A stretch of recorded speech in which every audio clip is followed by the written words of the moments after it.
Hey, more helicopter reviews. Woohoo! So this week we are flying one of my favorite helicopters, favorite in many ways, and if someone wants to buy me one of these for Christmas, that would be all good.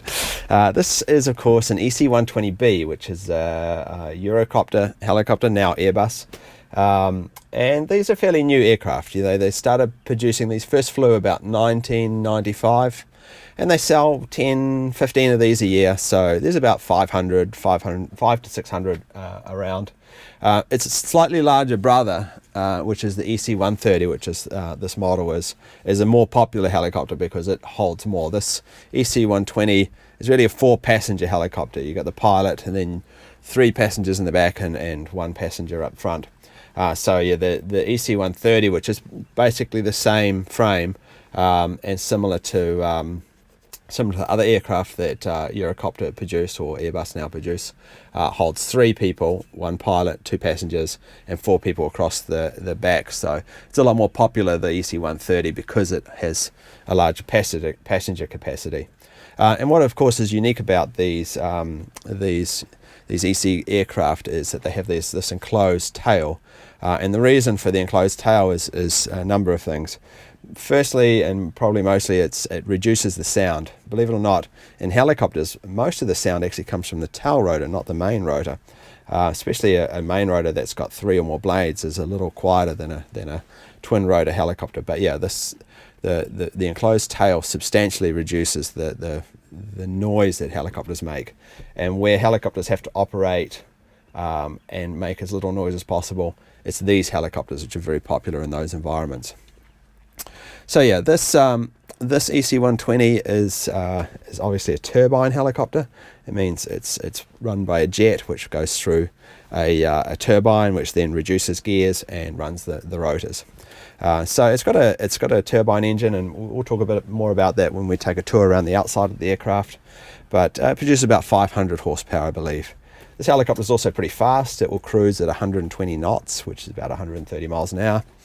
And it can go pretty high. It can go up to about 17,000 feet. So it's a high performance light helicopter basically, and it's got a modern cockpit as well. We'll go over the cockpit when we start up, but it's a bit more of a glass display where most of the functions are replicated on the LED displays as opposed to the old-fashioned gauges and so forth. But just as a reminder, before we jump out and talk to John, who's going to be our pilot again, same pilot as last week's helicopter, I'll quickly run you through the controls one more time so that you're familiar with what we're doing when we're flying the helicopter. Today I'll be doing a little bit of flying as well as John, so that's going to be fun. But yeah, so once again, the 3 main controls are the cyclic, which is this lever right in the middle here, which does the forward, back, side to side movement of the helicopter. Down by my left hand, you can see it here as well, is the big collective, which collectively changes the pitch of the rotors and lifts the helicopter up and down, or makes it go faster when it's moving forward. Also on that collective is the throttle, which as you're pulling in more power, you need to add more throttle. Depending on the helicopter, some helicopters, this one included, has what's known as a governor, which automatically manages the throttle for you. And then of course down at your feet are what looks like rudder pedals, but are actually adjusting the pitch of the tail rotor blades, so that as the helicopter's engine is turning the rotor one way, the helicopter has a tendency to turn the other way, and that's what the tail rotor is, what stops it from doing that. Of course, it provides a degree of steering as well. So yeah, the anti-torque rotor pedals on the floor there is what keeps the helicopter straight and allows you to turn on your own axis. So those are the basics of the controls. This is a much more complicated helicopter than the one with the Bell 47 we flew last time, and so it's going to take us a little longer to go through some of the features. But you know, this is believe it or not, as helicopters get newer, they actually get easier to fly because there's a lot more automation involved, and the helicopter helps you with a lot more things. So I find the larger the helicopter, actually the easier they are to fly often. So that's about all I've got to say about the EC120. What we're going to do is we're going to take a bit of a quick tour around the outside, Then we're going to go through the startup procedures, and then we're going to take it for a flight and try a few maneuvers in it, and then come back and land. So I hope you guys enjoy another helicopter review from Nick Murray, and hopefully we'll make it back safely as always. And I'm going to keep trying to bring you helicopter reviews throughout the summer, depending on how much you guys enjoy these. You know, I really enjoy flying different types of helicopters, so I enjoyed making these videos, and so I'm going to try and do a few this summer for you. Anyway, on with the outside tour. Thanks. Okay, so you probably recognize John from last week's video. He's going to be flying with me again today, and he's the chief pilot for this helicopter, the EC120B. And anything you want to say about this fine aircraft, John? Oh, it's beautiful, isn't it? It's all composite. It's a beautiful Airbus product. Yep. Flies beautifully. Virtually maintenance free, right. And a lot of luggage space. Right. Shall we take a walk around outside of it? Absolutely. This aircraft here is fitted with the emergency floats. Yeah. As you can see. Now I've read that the shape of the landing gear is so that wires will run unimpeded along the bottom if you hit a wire. Have you heard about that? No. I have not. But it makes sense, I guess. Makes sense. Yeah. Except on this, if it hits the floats, yeah, you you're might screwed. be Yeah. screwed. Yep. Nice thing about this aircraft is this big sliding door. Right. And this seat pack here detaches with 2 pins. Oh, so this comes out very easily. It comes out very easily. So this aircraft is very versatile. You can have, you know, this door off and the sliding door open. Okay. One of the beautiful things is doing aerial photography or video work during the wintertime. We can have the door closed, get on station, and open it. We can open and close the door during flight, as long as we slow down to 80 knots. And is there a pass through between the cabin and the storage in the back? There is. Okay. There's a panel, removable panel there. So all this area in here is accessible. Yep. If you wanted to put two floors or ladders. Yeah, in there. It passes all the way through. It can pass all the way through. And according to the flight manual, Oh, wow. you can take that rear door off. So this panel right here is the one that's removable. Oh, I see. Oh, it's got a big storage area down here. Yeah, so you got all this area. Good smuggler's aircraft. Yeah. And you can take this rear door off. Yep. And fly without this on. Okay. And I've actually done that. If you want to take a look at the other side of the baggage area. I see, yep. Oh, and you've got more circuit breakers up here as well.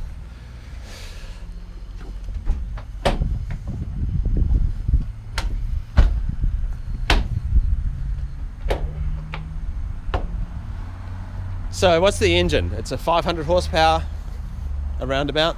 Yeah, it's a 509 shaft horsepower, turbo mecha. Yep. And of course the most distinguishable thing about these aircraft is this Fenestron tail rotor anti-torque system. Yep. It's and these are staggered for noise reduction, are they? Correct. It's actually the stators on the other side. Yeah. That are staggered. Yep. That reduce some of that noise emissions. Yeah. Makes a cool sound though. It does. Yeah.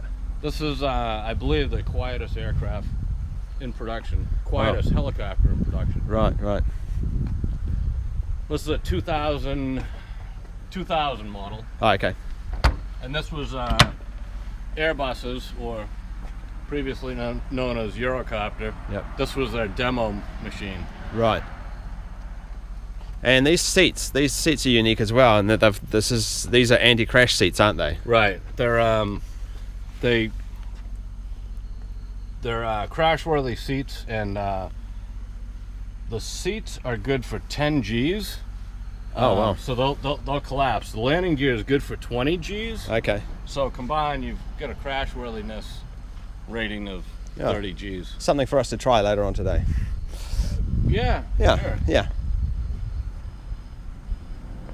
So anything else of note?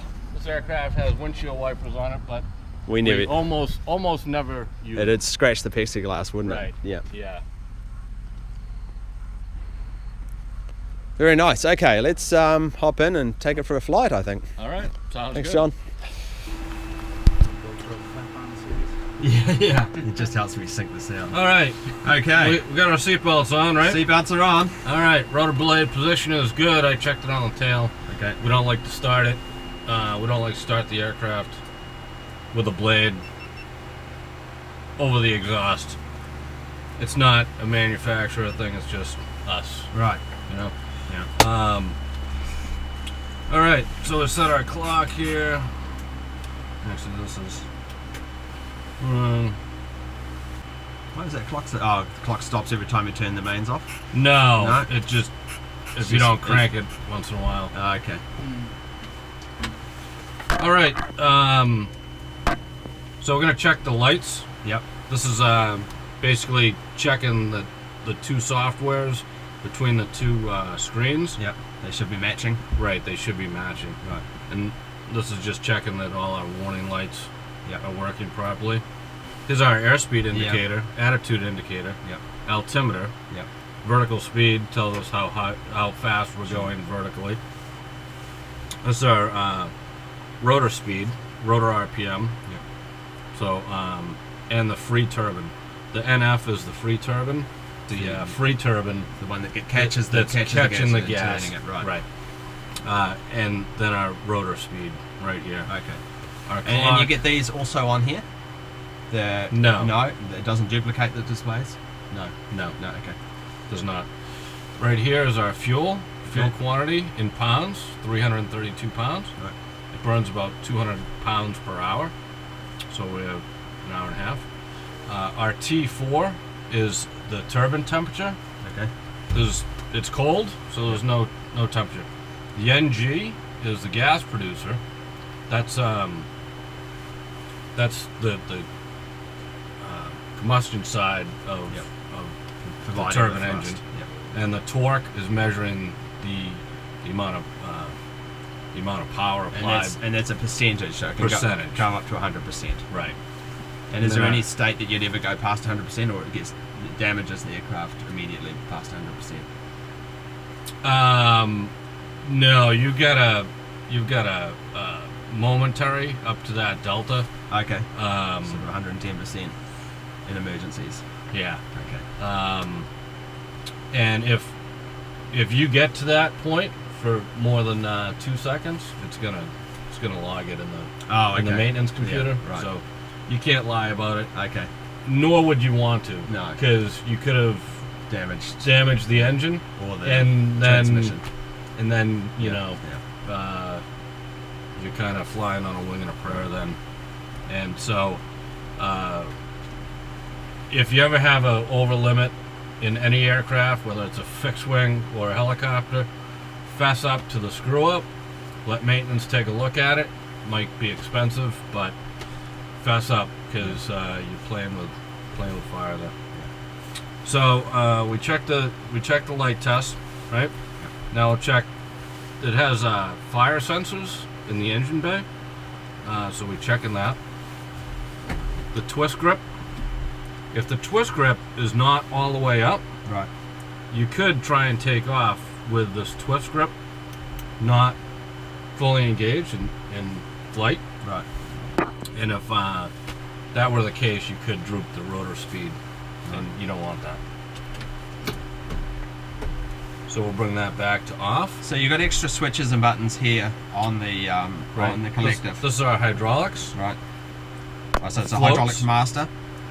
This is the hydraulic master, Okay.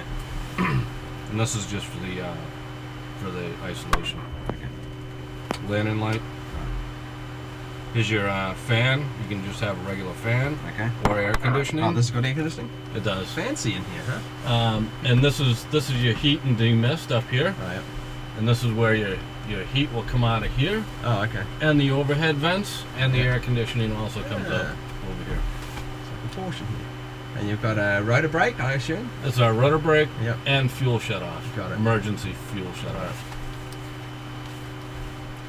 Okay. All right. And radios down the bottom. Yeah, radios and some circuit breakers. Right. Yeah. Very good. All right. Let's start on the checklist.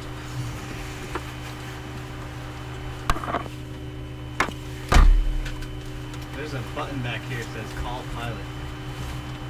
Oh, yeah? What happens if you do that? Right.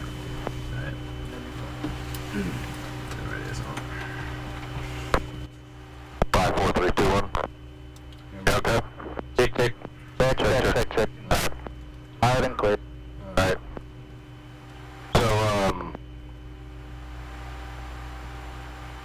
So when we start the engine here, this is actually the switch that starts it. Take this index line, we put this index mark right on that. Slide this forward, right? And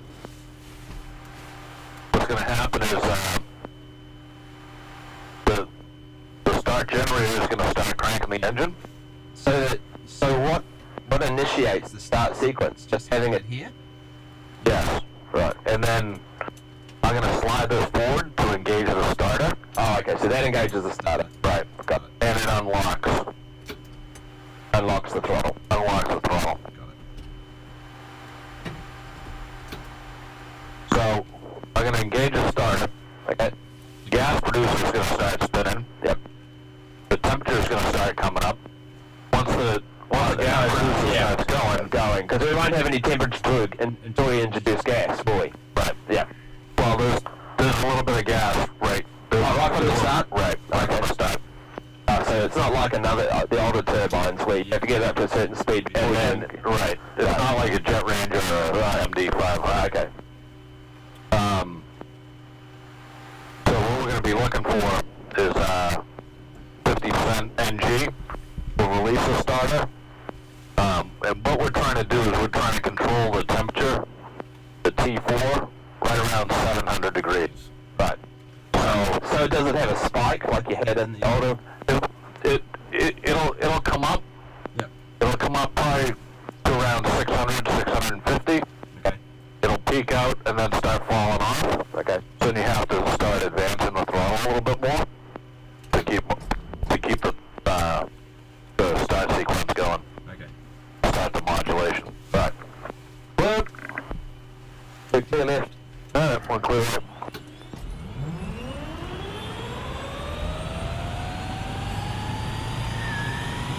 Wheels are turning. Got oil pressure and oil temperature. Here comes right there. Yeah, okay, right up. Right about there. It's going to peak out. And start It's dropping. going to start dropping off.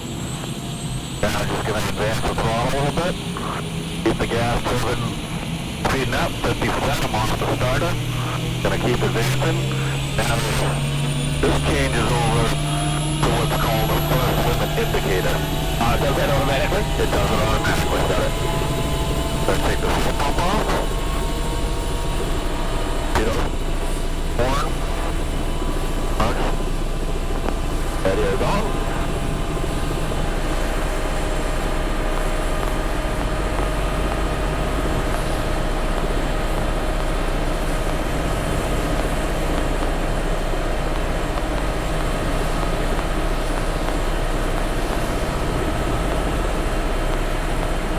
So just gonna roll the throttle back just a little bit.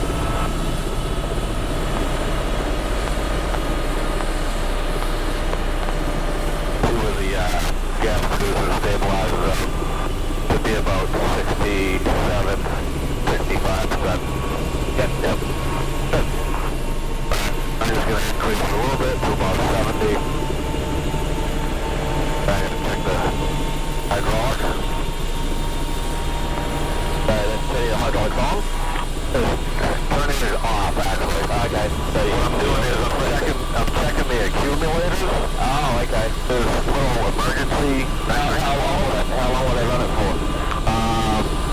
They actually complete asymmetrically. So you'll feel one side hard and then the other, yeah. Right. So the emergency procedure for a hydraulic failure is just slow the aircraft down. Yep. Shut the hydraulics off, which it shuts off right here. Okay. So right here, now I'm going to check that this will shut off, and that if I did lose the hydraulics, I would have control of the aircraft. So you make sure the collective head is locked, then shut the hydraulics off. Feel how hard it is now. Oh, yeah. You wouldn't want to fly like that. Good Lord. Not for a long time. No. Alright, hydraulics are back on, Yep. and the warning lights up. I'm giving it a little bit of a warm-up here. What is this warning light we've got on? That's for the twist grip, as I mentioned before. Oh, okay. You want that all the way up into the flight position. Then I would just double check on takeoff. Okay, we'll check the horn. Yeah, RPM's coming up. Yep. So you can't hear the horn on your side. I can hear it. So I want to make sure that that shuts off. The warning horn shuts off at 370 RPM. It's a low rate of RPM horn.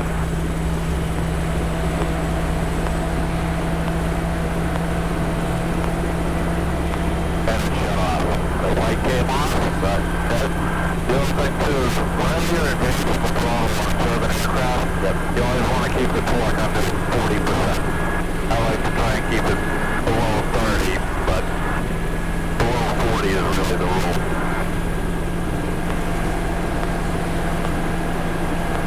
So we're almost at full throttle here.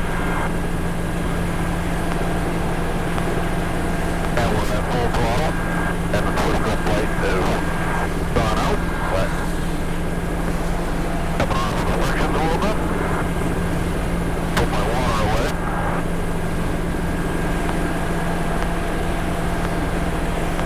Good back now. All set. And get over here. Very good. Alright, you guys unlock the collective here. And here we go.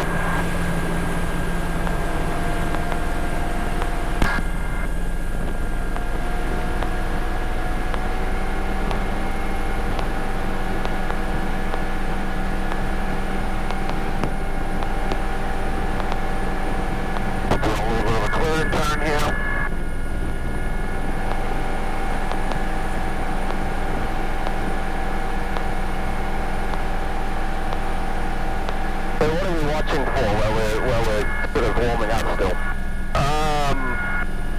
Watching the SLI, the first limit indicator here. Yep. Okay.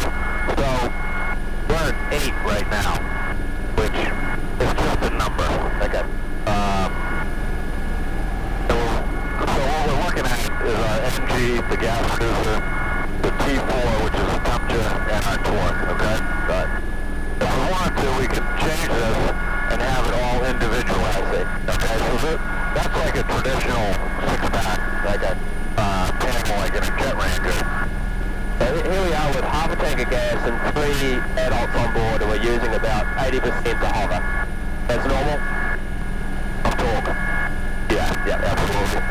So in this aircraft as well, you can do the performance charts here. Yep. And you can do it right from the head. Yep. But it knows what we have for fuel. Yep. And it knows pressure, altitude, the outside air temperature. So it gives us our in-ground effect cover and out-of-ground effect cover. I can change this back to the standard double pack there. And we may as well kind of do a max performance takeoff here while we get established in the traffic pattern. That max performance takeoff pretty much looks like this.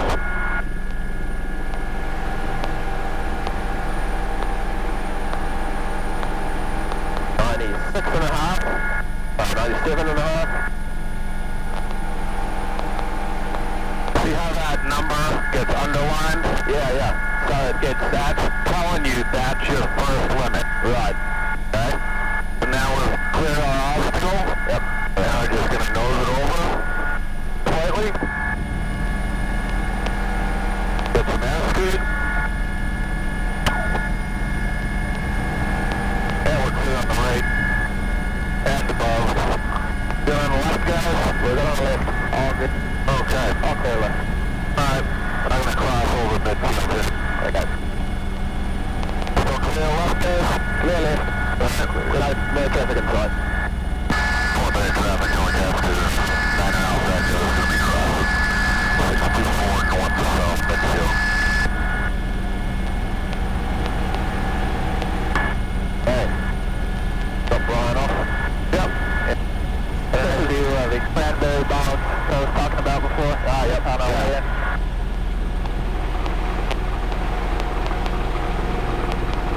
And so on to the right. All clear. Stop it. Go a little sideways, coming this way.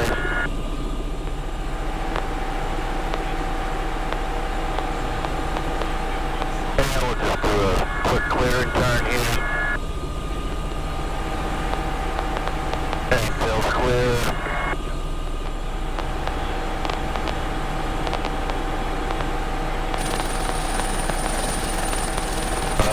Okay, there we go. More traffic coming up for 9 Alpha. That goes on the go. Hello, 4 left close traffic.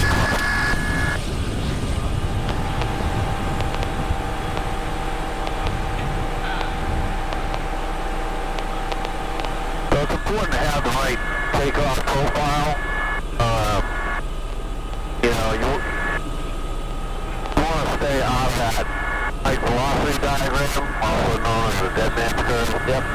You know, you don't want to be too high and too slow.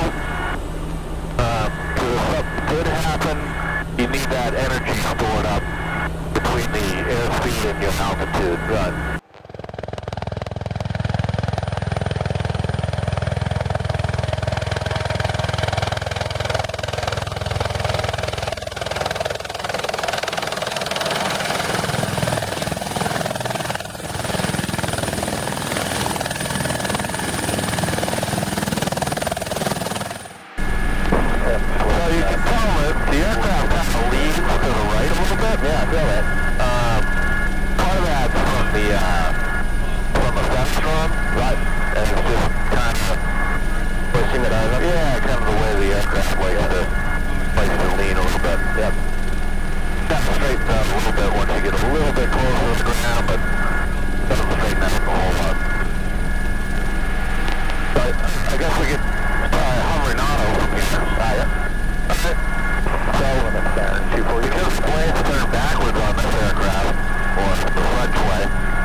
controls before we do? Oh, absolutely. Go ahead. Go ahead. Okay. Come on. Okay. Why don't we,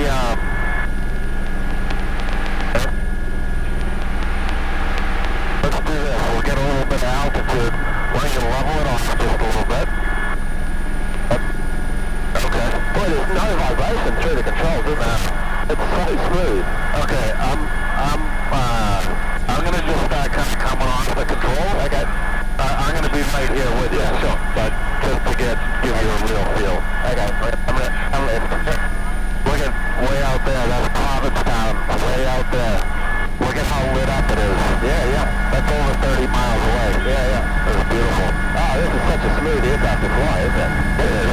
So we're at 900 feet now. We're still climbing. Yeah, there's a little bit of a noise sensitive area. So yeah, we're gonna come right out to the left just a little bit. So drop a bit of collective. Right. Oh, we'll get a little more altitude. Not that we need it, but Yep. just to kind of demonstrate this. Yep. Look at how close Provincetown looks. Yeah, yeah. Just because of the lighting. Yeah. It's beautiful. Oh, it's beautiful aircraft to fly. Yeah. Okay, you want to try this autorotation then? Yeah, sure. Okay, I'm coming on control. 5 miles. Yeah, control. Right. Descending out at 2300 for left crosswind 28. We got the 9 Alpha goes left base final.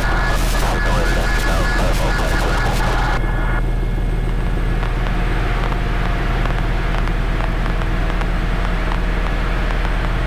Let's slow it up, otherwise we're not going to make our spot. Okay. So I'm going to slow it up. One crossing the wind shore line, leveling 1000 block.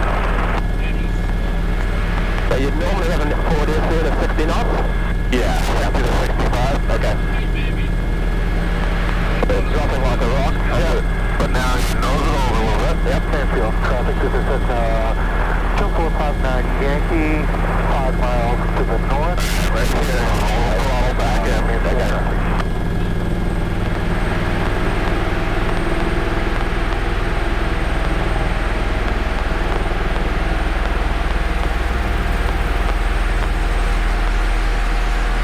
Oh, that's beautiful.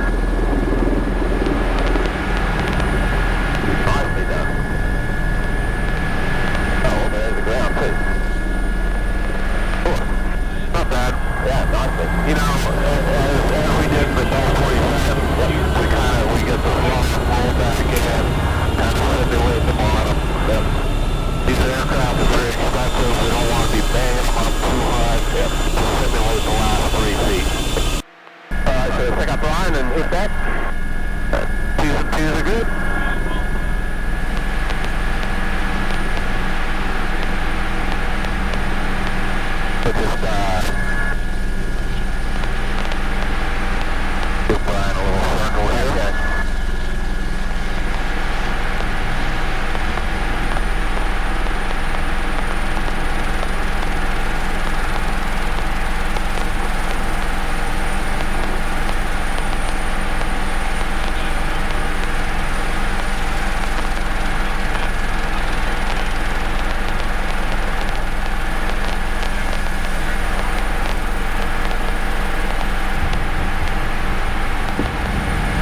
It'll shut down. So rolling the throttle back will shut it down.